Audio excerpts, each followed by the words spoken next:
Der schönste Fleck auf dieser Welt, der keinem anderen gleicht, das ist mein kleines Heimatland in schönem Österreich.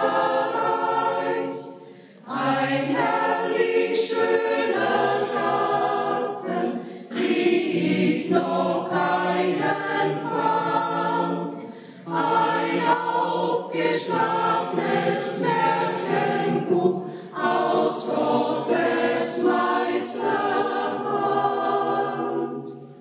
Grüß mir mein Heimatland, mein schönes Burgenland. Grüß mir die Berge, die Heide und den See.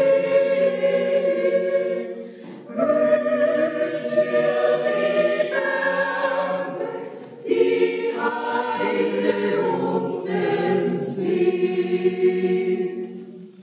Und am See dort rund, wo Latien vergrund, dort man blieb, das war so wunderlich. Ich hab mir denkt bei mir, das war eine schöne Zeit. Ich hab mich niedergeguckt, ob's Brot. Ich hab mir denkt bei mir, das war eine schöne Zeit. Ich hab mich niedergeguckt, ob's Brot.